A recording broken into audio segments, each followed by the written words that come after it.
Perwinkle Elementary School down in beautiful Albany, Oregon.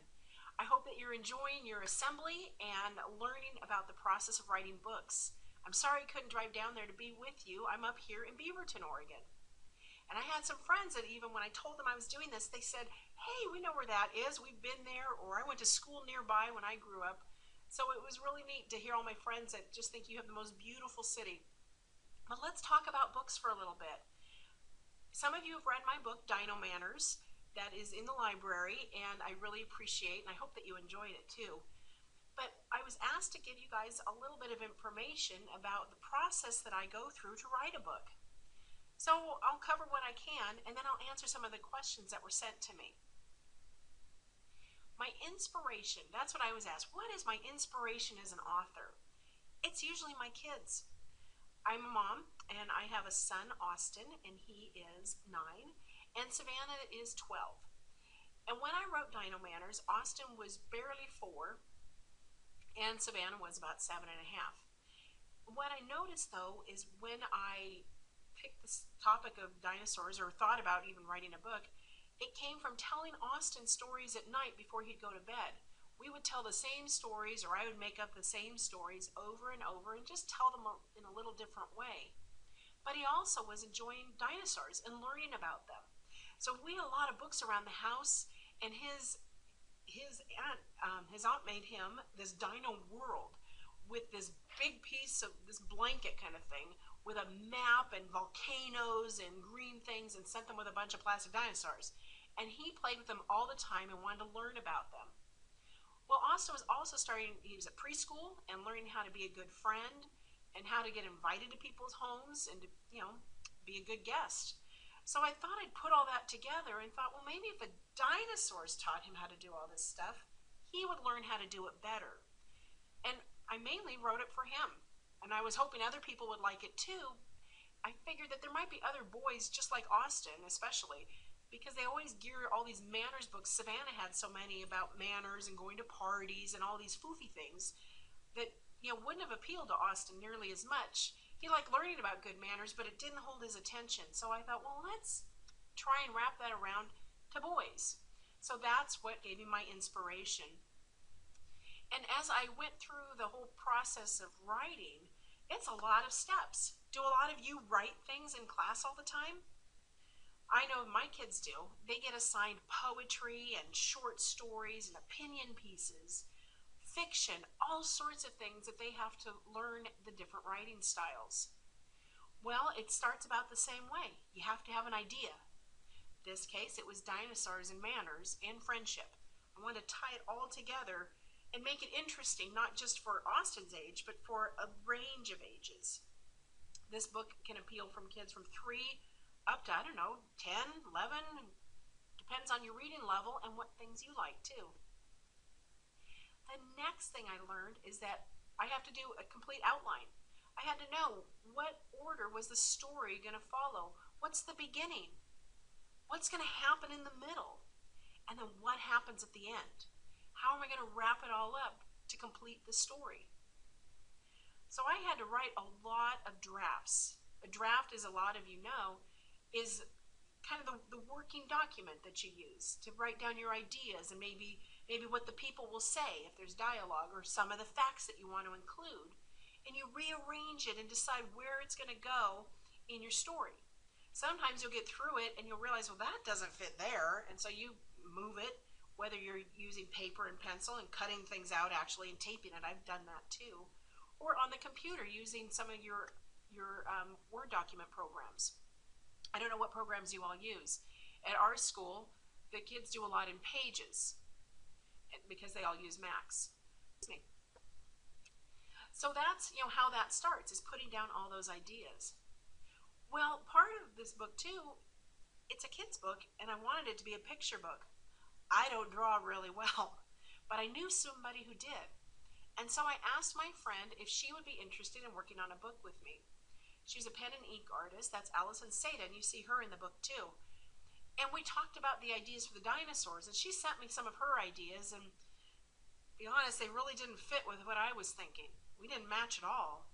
So we had to visit a lot about what I thought the dinosaurs should be like, what their personalities should be like, if they're silly, if they're serious, if they're mean, if they're nice, and kind of come up with a style so they could all look like they were drawn by the same person. I mean, if I had it look like, one dinosaur that looks all serious with line drawings and no smiles and, tiny eyes like they had, and then I mixed it with some silly ones, it wouldn't flow together nicely and it would look kind of strange. So once we decided how that's going to look, and I let her know, send me one more, and she finally did it exactly how I wanted. It's like these silly dinosaurs that you see doing silly things that really dinosaurs didn't do. But that wasn't the point. I just wanted people to like the dinosaurs so they would want to read more and learn more about them. So that was the next step. So in this book, we had to have the writing. Now we know who's doing the pictures and kind of what they're supposed to look like. The next thing is, what else did we want to include? Well, since I wanted this book to appeal to older kids as well and to teach something, we also added a dinosaur fact at the bottom of all the pages.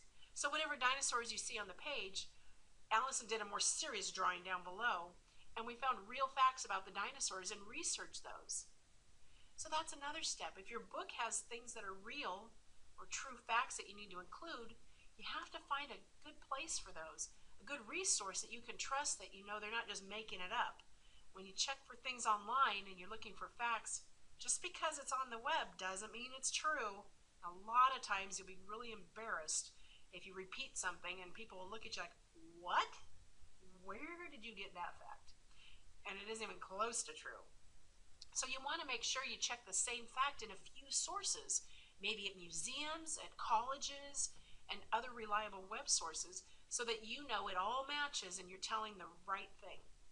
So that was another piece of it. The other piece too, and you might not have noticed, this is kind of subtle, the colors at the bottom of my book. I use the color wheel. My husband and I teach art lit at our children's school, and we're always talking about the color wheel. Do you have art literacy at your school? Well, do you get to work on art? When you work on art and things, you learn about the color wheel. I'm sure a lot of you have, the wheel with all the beautiful colors. And so I wanted to also incorporate those colors from the color wheel in order across the bottom. So every page you'll watch it progress to a different color. So there are a lot of little pieces in there. One of the final pieces for each dinosaur page was the tip. From the story that you read up top, the silly part, what's the tip that we got from that? Was it to remember to share, to be a good friend, to always tell the truth, to say you're sorry when you mess up, even if it's not on purpose? That was the other piece of it. So though on every page there's several things you can look at and learn from or just enjoy. So that's part of that process. And that's what I had to go through on that. So then we had all those pieces and we worked on the words, and I read the words to my children, and sometimes they would say, that isn't funny at all, or that's kind of dopey, or that makes no sense, or I love that, Mom, that's funny, and I really like that one, and oh my gosh, can you add this? And so I listened to what they said and a couple of other children and incorporated some of those improvements into the story. The other part of a story, especially when you're writing a lot of words and facts, get somebody to help you proof it. Every writer has an editor. I don't care what age, how experienced they are, how popular. Rick Riordan, all those books, Carl Hyacin, Judy Schackner, they all have an editor that goes through and reads it through to make sure there isn't anything misspoken or bad punctuation, or even to make the suggestion that that's kind of awkward. You might want to think about this. Editors are so important in the writing process. Maybe you even work with a friend when you do a story and you say, hey, can you read this for me? Or your parent or a big brother or sister, and ask them, does this make sense? And if they're a good coach for writing, they'll give you a nice gentle suggestion. This might, maybe you want to rework this or think about this again. They're not telling you your writing's bad. They're trying to help you learn so you can continue to grow and be a great writer. I would be lost without editors.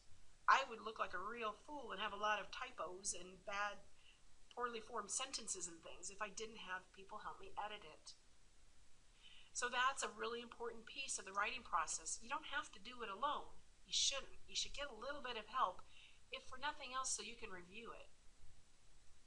Another thing I've learned is if you're working a sentence or a page or an idea way too many times, there are a couple of things that might be happening. You may want to either delete it, get rid of it from your story or your poem, or take a rest. Go outside. I find walking outside, getting some fresh air, is the best way to clear my head when I'm stuck. If I just keep sitting there at the desk and trying and getting frustrated and crumpling paper or hitting delete and starting over, it doesn't help. I stay stuck. But if I can get outside, get some fresh air and kind of shake it up a bit, I can usually get a little better inspiration or some clearer thinking. Sometimes even sleeping on it's a good idea. Just take a rest from it. It doesn't have to be done in a day. There's usually not a huge deadline for creative writing, especially if you want to be an author. Author, what does that word mean to you? Do you think that only people who write books that are in stores are authors? Do you think that only people that write textbooks are authors? What about the people that just write stories and like to share them with friends? What about the ones who might want to get a story and print it up themselves, but it doesn't go to a bookstore? It's just something that they either sell or give away. When you're writing and creating, even if you use dictation software that helps type the words for you and you go back and edit it, you're still an author. My son wrote a book when he was 4, and I know that sounds crazy. He didn't type. He didn't know how to type, but he knew how to tell a story, and he wanted to tell a story that made sense to him. And so he told me a story. I typed it. I was only the typist. He is the author. He is the writer.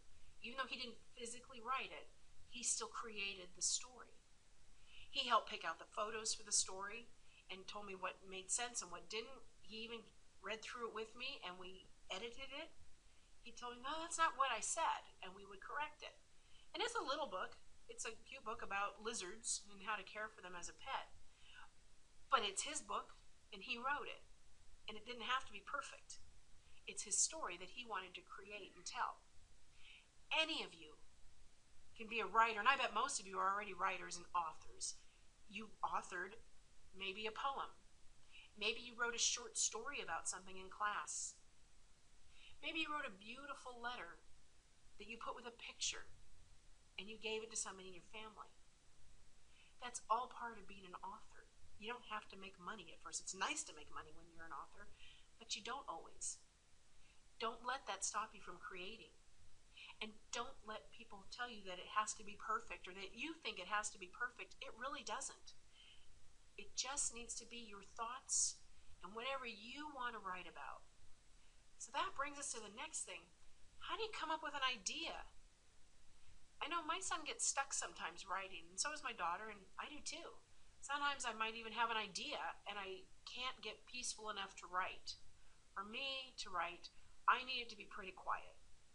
Other people like it loud with loud music. That's how my daughter is. My son likes it really quiet too. So I need to set aside time where the phones aren't ringing and my kids don't need help with homework and the bird isn't chirping and the cats aren't meowing, and I can just focus on being creative. And when I get stuck, I'll go outside and come back in, or come back into the house.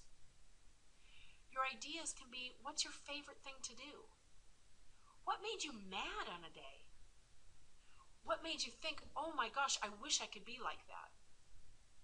What's a dream you had? Any of that can be a subject for writing. There is no wrong topic for writing. What do you want to write about? Great, that's the perfect topic. Do that. Does that make sense yet? Can you get this? All of you can be authors. A lot of you already are. You do write. But why not try, stretch it a little bit more? Think about a longer story. And when you think you're done, ask this question. And then what? And see what comes out. And you think you're done again. And then what? Or maybe even in the middle. You said, oh, and then they walked to the park and they had dinner. And then what? What did they eat? Who was in the restaurant when they were there? What kind of weather was it at the park? Paint the picture for us. Give us a word picture. Bring us in so we're right there with you. We go, oh yeah, I can see that. I get that. I can smell that food. I can feel the rain. Tell us the story, all the details. That's what makes a fantastic story. Bringing people in with you. Letting them enjoy it. It can be really short, like the lizards. Austin talked about how scared he was when the lights went out and we had no electricity and the lizards were getting cold. And he talked about how we got them warm by the fire. But everybody's able to relate to that. It's like, oh, I've had the electricity go out in my house, or I wouldn't want my pet to get cold. And everybody can, relate to something in there. But I wanted to take a little bit of time too, take a little break from all this learning and my talking on. There were some great questions that came from Miss Philly's class, and I wanted to address some of those. Reese, I don't know where you're sitting out there, but I'm sure you're there somewhere. Reese had a great question. She said, why did you pick dinosaurs to teach kids manners? Well, that's part of what we were talking about earlier, Reese, remember? Where I said, my son loved dinosaurs, and I figured he would listen to them more than me, or more to foofy girls wearing tea clothes with fancy hats and gloves about manners. He would listen to it from characters that he would enjoy and would make him laugh. Now, another question from Miss Philly's class. Sienna, I don't know where you are out there either, but I'm going to answer your question too. Thanks for asking it. Her question was, what dino do you think is the one that had the worst manners? Well, I'm going to say Theo. He was the one who wasn't so great towards the end there, wasn't he? He was the one who ate his chums. So I'm going to guess Theo. But the other one who was really bad was Nevin, the Neovinator. I gotta tell you, it's a pet peeve of mine when kids come over or guests of any kind come over and leave my house a wreck, and then I have to clean up afterwards, or my kids have to clean up. So Nevin the Neovinator, he was pretty rude. He just went through the whole party, and he ate the guests too, though. My friends don't do that, but it wasn't so great. He left a mess, and he ate all the guests, so not such a good guy. Now, who had the best manners? That's a really good question. I'd say it's Barry. He's the one who called his friend to make sure that he was feeling okay, because he's worried about him. That's very thoughtful. I don't know how all of you are with your friends, but when they're sick and don't go to school, do you call them? That's a very nice thing to do. And the other one that was very sweet was Winston. He helped boost up Zelda so that she could reach all the leaves in the trees. That was very helpful and very thoughtful of her. My favorite dinosaur, there's a good question. I'm looking down right now. I like so many of them. Let's see. Well, the one that makes me laugh the most would have to be Savannah. It's my daughter's name. Savannah is the one who stepped on the tiny toes of Zelda and had to say that she was sorry. Part of it, too, is that lesson is so important that you don't have to do something wrong on purpose to say you're sorry. If you messed up, just say you're sorry. If you didn't do it on purpose or not, it doesn't matter. Just say you're sorry. So that's who my favorite is. So Betsy, I appreciate that question, too. That kind of combined it with Sienna's, so sorry if I combined it. So that was Reese, Sienna, and Betsy's question from Mrs. Philly's class. Thank you so much for asking me all those. I appreciate it. What I want to know, though, is which of you are going to write something next? What are you going to write about? Remember, it doesn't have to be long. It can be short. And then you can go back and add to it if you want. Or you can leave it short. Or you can come up with something with a friend and you can work on it together. That's called a collaboration. Working on things together can be a lot of fun and help you get some great ideas. Sometimes I sit around with my friends and my work friends and we brainstorm. That means that we sit around and just talk about ideas and inspire each other to come up with more and more creative things. We usually laugh a lot, we have a lot of fun, and sometimes the ideas are much better than I would have done by myself. So consider that too. But please be easy with yourselves. No, it doesn't have to be perfect. And no, you can get help to edit it, to review it, maybe a collaborator to help you write it, or to draw the pictures if you're not a great artist, or you don't think you are. Sometimes people just don't realize they're such great artists because they forget to try. Maybe you're the one who wants to draw the pictures for your friend's book. Give it a try. I'm sure it will be wonderful. And if you write something and you want to share it with me, have your teacher send it to me. I would love to read what you're writing. Thank you so much for inviting me today. I'm sorry I couldn't be there in person, but I hope that you enjoyed some of the things I had to say and will think about them, because I really do think you can do a great job writing your next story. Thank you so much. Talk to you again. Bye.